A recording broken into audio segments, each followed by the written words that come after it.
네, 이어서 한번 해보겠습니다. 이 블랙 라겟 에리 핑크 회장이 이제 그 트럼프 대통령이 얘기했던 거에서 블룸버그랑 얘기하면서 암호화폐에 대한 얘기가 있었고, 그 암호화폐에 이제 KYC에 대한 얘기도 있었는데, 이런 사람들은 한 10년 정도 보는 법과 이런 사람들이 경기를 잃는 방법, 당장 오늘만 해도 지금 미국의 트럼프 대통령 금리를 저렇게 인하한다고 하는데, 트럼프 대통령 정책을 가만히 보면 돈이 엄청 들어간다. 인공지능 같은 거 하는데도 지금 뭐 이게 전기하고 설비 투자 엄청나게 들어간다. 그런데 이게 금리가 안 내려갈 것 같다. 그래서 대통령이 뭐라 그러든지 간에 사람들이 뭐라 그러든지 간에 나는 보는 지표가 있다. 10년 만기 미국 국채금리다. 그걸 보면 다 안다. 이러면서 미래 자금의 흐름, 그러니까 뭐 우리가 유튜브 파이코인 같은 거를 봐도 막 이런 것도 보고 저런 것도 보고 막 있잖아요. 흔들리지 않고 자기는 딱 보는 게 돈의 흐름. 뭐 대통령이 뭐라 그러건 방송이 뭐라 그러건 유튜브에서 뭐라 그러건 다보스에서 뭐라 그러건 뭐 박사라는 사람들 뭐 전문가라는 사람들이 뭐라 그러건 돈의 흐름을 딱 볼 때는 10년 만기 미국 재무정 채권의 금리를 본다라는 얘기도 해요.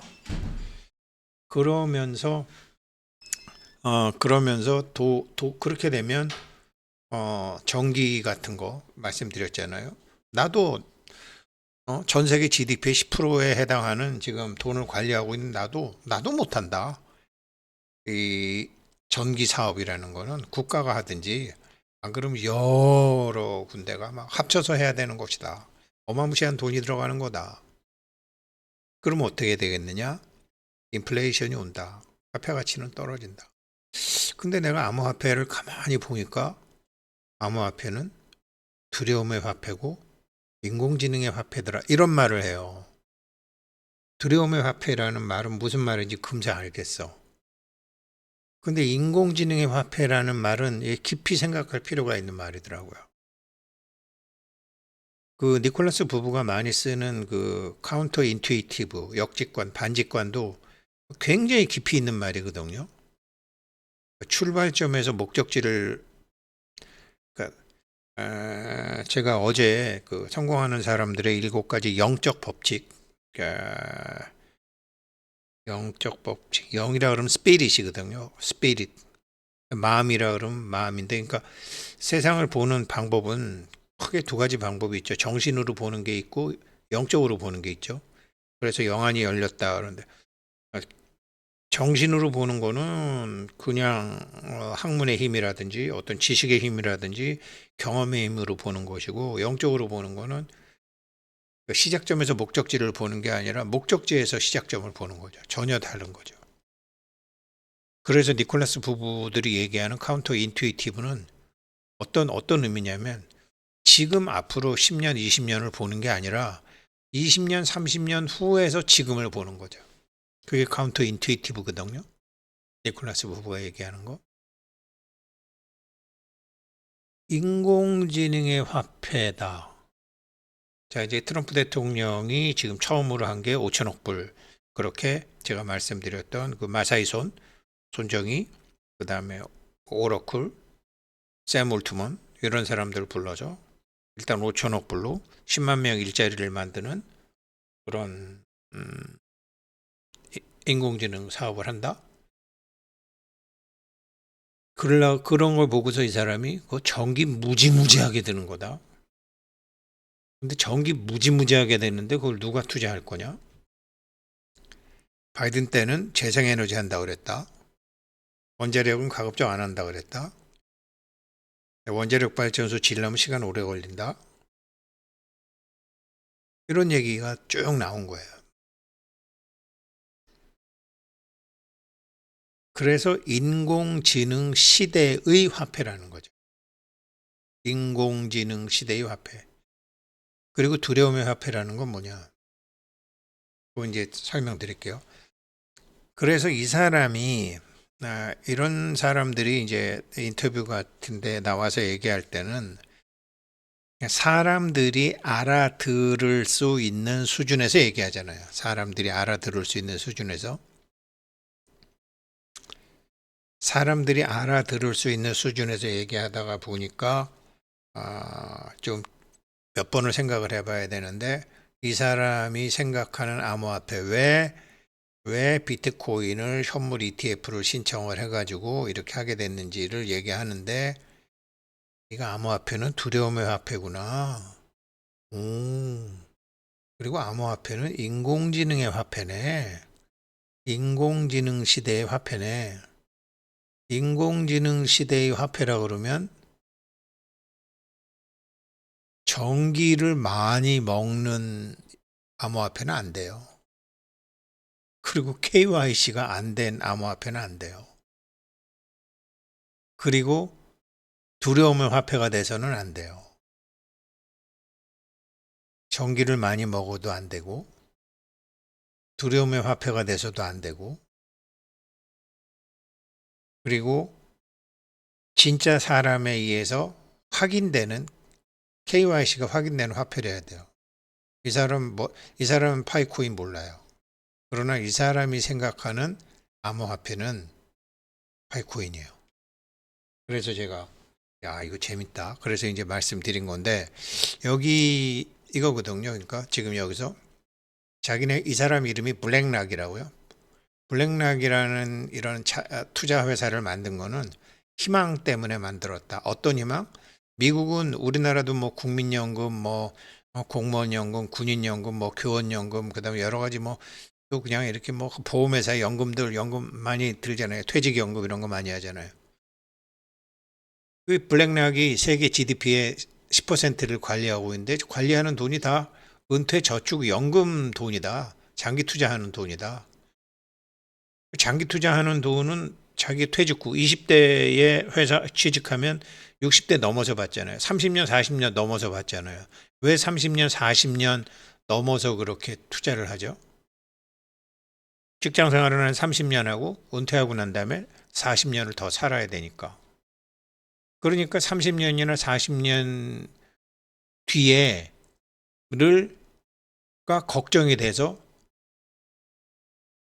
연금을 가입한다라는 거죠. 그런데 30년, 40년 후에 연금을 가입을 했는데 이게 화폐 가치가 계속 떨어져? 그러면 안 되는 거 아니에요. 화폐 가치가 올라가야 되잖아요. 인플레이션 화폐가 되면 화폐가 떨어지잖아요. 근데 파이코인처럼 발행 금액이 비트코인이나 파이코인처럼 이게 제한이 돼 있으면은 올라가면 한계가 있잖아요. 심리적 안정감이 있잖아요. 그러니까 암호화폐는 인간의 두려움, 내 돈이 30년 후에 가치가 떨어지면 어떡하지? 라는 두려움을 극복하게 해주는 화폐라는 거죠. 저거는 성공한다라고 봤다라는 거죠. 왜? 그러면 사람들이 희망을 갖게 된다라는 거죠.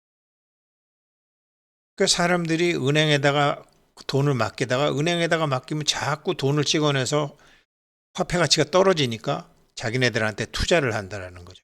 그러면서 자기가 암호화폐를 공부하게 되면서 암호화폐는 인간의 두려움을 벗어날 수 있게 하겠다. 30년 일해서 30년간 묻어둔다라는 거죠. 그렇지만 화폐 가치 하락도 있고, 그리고 이런 화폐 가치 하락도 있고, 또 하나 정치적 경제적인 안정, 지정학적, 제가 비트코인이 키프로스에서 돈 빼는 거, 중국에서 돈 빼는 거,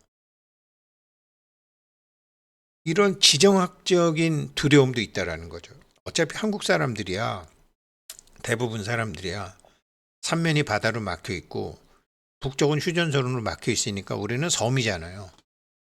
갈 수가 없으니까 저쪽은. 휴전선 이북은 뭐 저기 제주도보다 더 갈 수 없는 데잖아요. 그쪽은. 그러니까 한국 사람들은 그냥 이렇게 섬에 있으니까. 그렇지만 중국이라든지 다른 나라든지 이렇게 되면 뭐 국경을 넘어서 막 이렇게 뭐 도망갈 수도 있고 막 다닐 수도 있잖아요.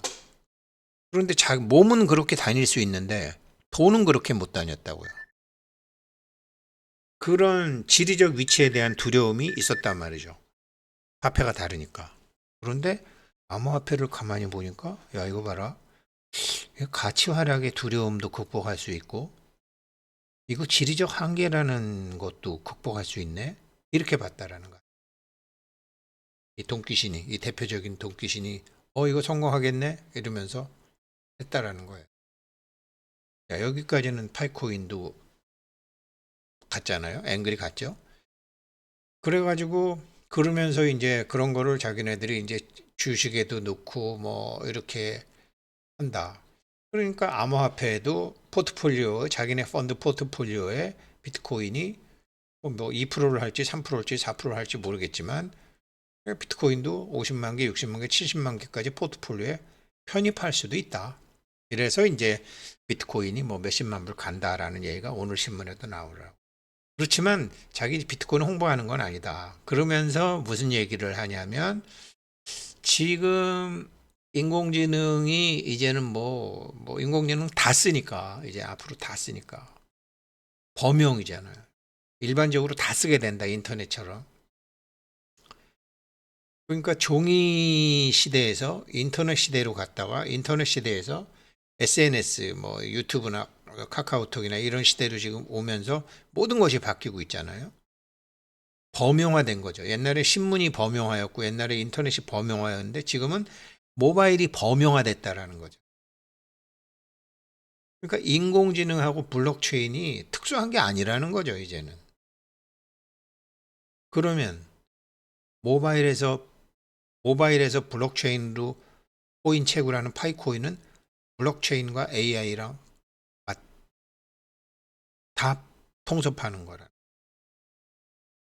그래서 앞으로는 블록체인과 AI가 융합이 된다. 그리고 AI가 등장하면서 지금 자기가 걱정해야 된 게 이제 딥페이크였다. 이런 거라는 거죠. 이 사람하고 이 사람하고 합쳐서 이렇게 하는 거죠. 그러면 요걸 보면 이 사람하고도 비슷하고 이 사람하고도 비슷하거든. 옛날에 저희 때만 해도 대리 시험 보고 학교 많이 들어갔어요. 대리 시험 보니까 어, 1차 대학이 있고 2차 대학 있잖아요. 그러니까 뭐 이제 친구가 이제 1차 대학 자기 친구가 1차 대학 시험 붙었어. 뭐 예를 들어 뭐 서울대 시험 봐서 붙었어. 그러면 이제 2차 대학 시험 볼 때는 이제 2차가 이제 뭐 한양대, 뭐 서울대, 한양대, 뭐 성균관대, 외국어대 뭐 이런 데가 있어요. 그러면은 자기 친구랑 자기랑 사진관에서 이렇게 사진관에서 그 옛날에 저희 때도 이미 그게 있었어요. 사진을 잘게 쪼개. 그래갖고 이게 싹 합치면 얼굴이 비슷하고 눈만 비슷하면 사진하고 얼굴하고 이제 시험 보러 가서 대조하면 이 사람하고도 비슷하고 저 사람하고도 비슷해요. 그게 그게 요즘은 예전에는 그게 돈도 많이 들고 참 힘들었는데 저도 그렇게 해서 서울 치대를 간 선배가 있어요. 서울 치대를 간 선배가 있어. 졸업은 못했다는 것 같아요. 뉴질랜드 가서 뭐 양털 깎는 데는 아무튼 서울대학교 치과대학을 들어갔어요. 자기 친구가 시험을 봐줘가지고. 그래서 그런 얘기를 많이 들었는데 그런 얘기예요. 이 딥페이크라는 게.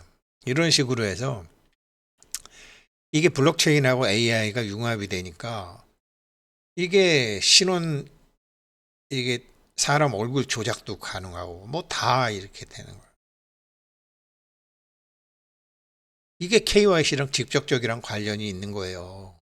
그 블록체인하고 AI의 융합이 돼서 딥페이크 영상이 많이 나올 것으로 예상했는데 아직까지는 그렇게 익숙하진 않아서 뭐 아무튼 그렇다. 이제 이런 얘기도 나와요. 지금 암호화폐 하면서 하는 얘기예요. 그러면서 이제 라이브 스트리밍 이거 우리 저기 라이브니스 체크 있잖아요. 우리 이 사람이 저 사람이야. 그래서 이거는 하려니까 돈이 너무 많이 들고 시간이 너무 많이 드는 거야. 그래서 일종의 디지털 워터마크, 홍채, 지문 이런 걸 쓴다라는 거죠. 그래서 이 사람이 나다라는 거를 하니까 이 워터마크라는 게 이 기술 이게 월드코인이 이거 만들었잖아요. 그것을 기반으로 암호화폐를 만든다는데 블록체인에 저장된 디지털 정보로 전 세계인들이 이걸 할 거다라고 지금 레리 핑크 회장은 얘기해요. 그런데 이거잖아요. 월드코인 이거 하잖아요. 이거 한 사람이 누구예요? 이 사람이에요. 이 사람. 샘 올트먼. 월드코인. 그런데 지금 레리 핑크 회장이 이 레리 핑크 회장도 지금 이 얘기 샘 올트먼이 한 그렇게 홍채나 지문으로 한다라는 거 아니에요. 그런데 이 레리 핑크 회장은 그렇게 얘기했지만 아직까지는 어떻게 됐죠? 안 돼. 안 돼. 못 믿어. 믿을 수 없어. 이거 이거 안 돼. 그 월드코인이 여기서 지금 막혀 있는 거 아니야. 파이코인처럼 전부 다 기계가 하는 게 아니라 사람도 하잖아요. 그래서 제가 월드코인 얘기를 하길래 야, 이거 블랙락 레리 핑크 회장이 지금 아직 모르는구나. 파이에 대해서 아직 정확히 모르는구나. 이건 안 된다고 안 되는 거로 지금 인권 침해나 여러 가지로 이 정보를 가지고 개인의 신체 정보를 갖고 무슨 짓을 할지 모르니까. 이건 내부 정보잖아요. 홍채나 이런 거는. 그래서 근데 이 얘기를 하더라고요. 그러면서 이제 이 사람은 무슨 소리를 하냐면 채권과 주식도 코인화, 토큰화 할 수 있는 세상이 온다라는 거. 이거는 옛날에 이건희 회장도 한 얘기인. 그래서 그렇게 되면은 가령 이제 왜 우리가 주주총회 같은 데 가면은 위임장을 받아서 가든지 뭐 이렇게 지분 갖고 싸울 때 요즘 어떻게 되는지 잘 모르겠지만 뭐 영풍하고 고려아연도 뭐 얼마 전까지 뭐 그런 게 있었었는데 그러면 이 지분 갖고 투표를 하는 거 아니에요. 이 투표 같은 것도 이것 때문에 이제 블랙락이 뭐 욕을 많이 먹는다 이런 얘기를 하는 건데 이게 블록체인으로 스마트 컨트랙트가 이런 투표랑도 관련이 있을 거예요. 근데 이게 우리나라도 지금 뭐 부정투표, 부정선거, 부정선거 이런 얘기 하지만 이게 IT는 위조, 변조, 삭제가 너무나 쉽잖아요. 위조, 변조, 삭제가 쉽잖아요. 근데 블록체인에다가 하게 되면 위조, 변조, 삭제가 불가능하죠. 그래서 이제 블록체인과 AI가 결합이 되면 주식이나 채권도 코인화 될 거라는 거죠. 지금 이게 이렇게 되면 사람들의 생각, 삶, 행동 방식을 다 바꿀 수 있다라는 거죠. 그래서 이런 큰 변화가 오게 되는 원인이 인공지능과 블록체인 때문에 그렇다. 그런데 인공지능과 블록체인은 전기를 무지무지하게 전기 먹는 하마다. 누가 투자할 거냐? 그래서 여기서 이제 이런 거는 말레이시아, 태국, 필리핀, 인도네시아, 동남아시아 이런 데랑 다 얘기를 나누는데 이런 나라들은 비트코인을 암시장에서 거래하던 사람들이었는데 비트코인을 미국이 지금 좋아하네. 이러면서 이런 나라들이 말레이시아, 태국, 필리핀, 인도네시아 이런 나라들이 디지털 신분증을 발급하겠다라고 한다는 거 아니야? 디지털 지갑도 있고. 이렇게 되면은 뭐 지금 이렇게 되면 디지털 신원의 가치를 보장하고 강화해야 된다. 지금 이게 디지털 신분증이 뭐 이렇게 핸드폰 안에 모바일 운전면허증, 모바일 여권, 디지털한 데이터를 이런 데 넣어서 이거 하는 걸 얘기하잖아요. 그래서 그런지 한국의 여권이 초록색에서 파란색으로 바뀌었는데 신원 증명용으로 여권을 못 쓴다면서요? 왜 그러냐면 뭐 한국 여권을 중국 사람들이 사서 조작을 해갖고 한국인 척 하는 거 많이 나온다 그러잖아요. 한국 여권 하나 2천만 원에도 거래가 된대요. 중국은 한국 여권이 그렇게 파워가 센 거죠. 그래서 초록색 여권에서 파란색 여권으로 바뀌면서 여권을 신원증명용으로 쓸 수 없다라고 해요. 그러니까 어 이게 모바일로 가게 되면서 아무튼 뭔가 지금 이게 지금 신원을 지금 KYC가 굉장히 어려워진 거예요. 그래서 파이코인의 이런 오프라인 KYC, 지금 우리처럼 하는 이런 KYC, 그 다음에 틈틈이 라이브니스 체크를 하는 KYC, 이게 지금 같이 들어가야 되는 거죠. 그런 얘기가 여기 나오더라고요. 돈도 그렇고 디지털 신원의 가치도 그렇고 이걸 지금 제일 걱정하고 있다라는 거예요. KYC를 제일 걱정하고 있다라는 거. 분명히 블록체인과 AI 기반된 새로운 형태의 세상으로 가는데, 야, 이거 디지털 신원 증명을 어떻게 하지? 이걸 하고 있다라는 거예요. 근데 파이가 하고 있잖아요. 그리고 이제 앞으로 이제 어떻게 돼야 되는, 여기서 나오잖아요. 그러니까 이런 모든 것이 어떤 질서가 있어야 되는데 불투명 이런 거는 안 되잖아요. 그래서 어떤 게 진짜인지 가짜인지 확인하기 위해서 굉장히 많은 시간, 노력, 비용을 투자해야 하는지 우린 체험적으로 알잖아요. 이 개 막노동하는 KYC를 보면서 알잖아요. 그래서 이게 인증을 방해하는 것이 있으면 시간이 너무 걸리고, 그렇다고 시간을 빨리 하겠다 그러면 인증 자체가 허술하게 되고, 이런 문제가 있다 그러면서 말끝을 흐리는 게 나와요. 그러면서 이제 얘기하는 게 인플레이션 얘기가 나온다. 인플레이션이 지금 앞으로 금리 낮아지기가 참 힘들다고 본다. 뭐 트럼프 대통령이 어쩌고 저쩌고 하지만, 야, 이게 어쩌고 저쩌고 하지만 지금 자기는 채권 시장을 본다. 전 세계적으로 어디에서 무슨 일이 일어나고 있는지 매 순간 확인할 수 있는 최고의 시장은 10년 만기 국채금리 시장이다. 10년 만기 국채금리 시장은 지금 4.8, 4.6 이렇게 다시 오르고 있다. 그래서 뭐 트럼프 대통령이 되면 금리가 내린다, 달러가 약해진다, 뭐 어쩌고 저쩌고 얘기가 있지만 그건 그 사람 얘기고 나는 10년 만기 이런 인플레이를 본다. 이렇게 물가가 오른다 그러면은 금리도 오르는 거다. 금리가 오르게 되면은 돈의 가치는 떨어진다는 것이다.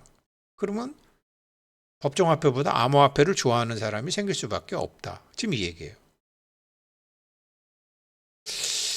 그래서 그러면서 이제 또 하나 얘기가, 이게 이제 앙드레 코스탈라니 할아버지인데, 지금 사람들이 뭐 아주 유럽에 대해서 너무 비관적이라는 거죠. 미국은 막 올라가고. 그래서 뭐 유럽은 더 이상 나빠질래야 더 나빠질 수가 없다라고 보지만 자기는 아니다. 상황이 나쁘기 때문에 상대적으로 낙관적이다. 이 할아버지가 뭐라 그랬냐면 이랬죠. 거꾸로. 사람들이 다 판다고 그럴 때는 사면 된다. 그런데 그게 참 힘들다. 오늘도 여기 오신 파이오니어님하고 얘기했는데, 좀 떨어지면 쌀 때 사갖고 비싸게 팔아야지. 이런 사람들 돈 못 번다. 좀 저 파이코인 상장하면 좀 쌀 때 사서 비싸게 팔아야지라고 생각하는 사람은 돈 못 번다. 뭐 지금 뭐 낙가마 가격으로 뭐 얼마에서 이게 이런 거도요. 낙가마 가격도 지금 뭐 계속 오르고 뭐 이제 이게 가령 이제 오픈 메인넷 뭐 3월 달에 한다. 뭐 언제 한다 그러면은 막 2배도 오른대요. 그거에 따라서 막 오르락 내리락 하는 거죠. 근데 지금은 낙가마 가격이 좀 내리고 있다네요. 안 산다라는 거예요. 더 내리면 산다고. 그러면 사람들은 언제 사느냐? 그러니까 쌀 때 샀다가 비싸게 판다라는 사람은 대부분 실행을 못해. 그럼 어떤 사람들이 사느냐? 오를 때 사서 더 비싸게 더 올랐을 때 판다고 할 때 산다라는 거죠. 그런 것처럼 이게 지금 사람들이 아무것도 안 하고 있을 때 유럽이 너무 나빠서 다 나쁘다 그러는데 나는 그래서 지금이 유럽에 투자할 때라고 본다. 지금 다보스 포럼에 트럼프 대통령 갔었었죠. 거기서 뭐라고 뭐 얘기도 하고 하지만 다보스에서 반대하는 일 하면 돈 번다. 그렇게 얘기한 거죠. 그래서 이 사람이 다보스에서 그 ESG 경영할 때 ESG 안 해? 그러면서 딱 반대해가지고 비트코인 시작했잖아요. 그게 아무나 못하는 거죠.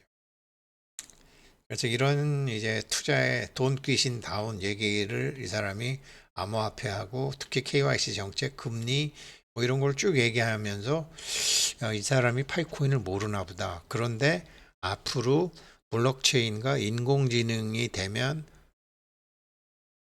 되려고 그러면은 이게 문제가 전기다. 왜 그러냐면 전기로 돈 벌 수가 없기 때문에 이게 정부 아니면 전기에 투자할 데가 없다.